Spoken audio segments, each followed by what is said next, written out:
Hello, you guys. My name is Justice, and this is my Hope House data review. Hopefully, I did this correctly because this project made me a little stressed out because I'm not familiar with SPSS, and with research really just stresses me out. But hopefully, I did this correctly. So I'll jump right into it.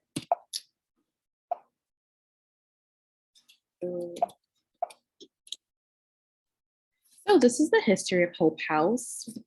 In 1993, the Junior League of Memphis started to organize a board of directors for Hope House. In 1994, AIDS became the leading cause of death for people 25 through 44 in the USA. So the Junior League of Memphis began to search for a property for Hope House. In 1995, there was over 500,000 cases of AIDS that were reported in the USA. And this is also when Hope House opened for 3 days a week with only 5 children. In 1999, they grew to serving 37 children 5 days a week, which is great. In 2001, Hope House Preschool opened up. 2005, their third house opens, and they provide full-scale adult services, and they began with play therapy services. In 2006, Hope House provides a housing program to help place homeless adults in families. 2008 is when Hope House receives its national accreditation from the National Association of Education of Young Children. In 2014, Hope House becomes a Shelby County school partnership. In 2017, it provides services specifically for HIV-affected individuals who are victims of crime, and they also provide emergency housing support for those living with HIV. In 2018, Hope House provides an outreach program to provide on-site therapeutic services in the community, free HIV testing, and prevention education. In 2020, Hope House becomes a licensed mental health center through the Tennessee Department of Mental Health and Substance Abuse, TDMHSA. And also the expansion of the preschool and daycare programs happens during this time. And in 2021, Hope House expands outreach throughout the community by providing additional HIV testing and medical care linkage. So this is an inside look within Hope House. Its mission is to improve the quality of life for individuals and families affected by HIV. And its vision is Hope House will be a catalyst for lifelong change in the lives of those affected by HIV and poverty. And through the years, we see that they are actually living up to their mission and vision statement. So a goal that I chose by looking at the data was, I think Hope House turns to decrease the feelings of negative thoughts by working with clients to increase their feelings of quality of life. And that's like through the different services that they offer. So I looked at 2 variables. How often do you have negative feelings such as blue moods, despair, anxiety, or depression? And how would you rate your quality of life? And I looked at the pre-test and post-test of both variables. And I looked at this to see if there was a correlation between the two, because I would assume that if a person have negative feelings, if a person have negative thoughts, they would rate their quality of life low. Vice versa, if a person rates their quality of life low, they would have more negative thoughts. So I wanted to see if this is true. So I ran a chi-square test first with the pre-test of quality of life and negative thoughts, and then a post-test of quality life and negative thoughts. And like I said, I wanted to look at the relationship between both. And I ran the chi-square. I first used the pre-test question of negative thoughts and the pre-test question quality of life.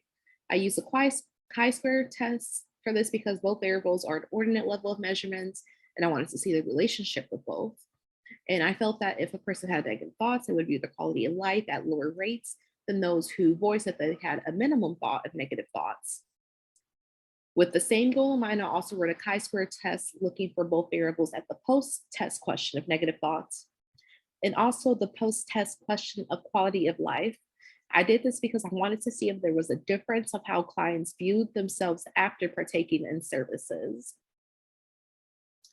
So this is just a little pie chart of how the pretest of quality of life was.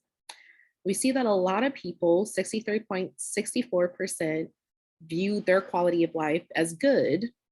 And it was the same amount, 18.18% of very good and neither poor nor good. And this was the pretest. So the pretest of negative thoughts, 45.45% said they have negative thoughts quite often. 18.18 said very often. 9.09 said always. And 27.27 said seldom. So this is the post-test.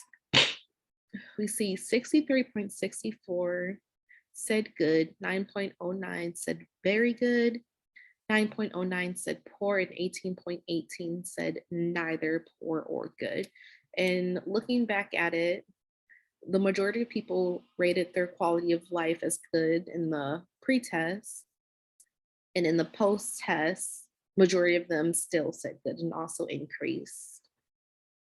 Looking at the post-test of negative thoughts, 45.45 said quite often, 27.27 said always, 9.09 said never, and 18.18 said seldom. So this is how the chi-square test came. And we see that for how would you rate your quality of life and the negative thoughts, 9.1 when they said seldom, they rated theirs good. 18.2 said very good when it was seldom. So overall, seldom was 27.3%. Quite often, 9.1, neither good nor poor for quality of life was quite often. For very often, it was 9.1 when it was good. And for always, it was also 9.1 when it was good. Then this is the post-test. We see that good was 9.1 for never. It was also 18.2 for seldom and 36.4 for quite often. So this is just the results. Also ran the highest education. So this is just a little bar graph. We see a lot of the people just had their high school diploma. Some went on to pursue their associate's degree. And this is the age range. A lot of the people were 53 in age. So this is the pre-test and the post-test. So we see in the pre-test, we had a P level of 0.23231. And in the post-test, we had it for 0.217. So with the alpha being 0.05, the P value is larger. So this shows that there is actually not enough evidence to conclude that these two variables are associated, which I was really surprised with. So in the future, I would still want to see if the goal to see if services does increase people's views on the quality of life, but I want to look at different variables like how they are satisfied with their health and also to what extent do you feel your life is meaningful. I want to see if these variables are correlated instead of the negative thoughts variable. And I would also think it's important to see like what type of services that these people use and test to see if the services were helpful in a way. So yeah, so thank you. I hope I explained this well. Like I said, this project was a little bit hard for me, but yeah, I hope I explained it well. So yeah, thank you.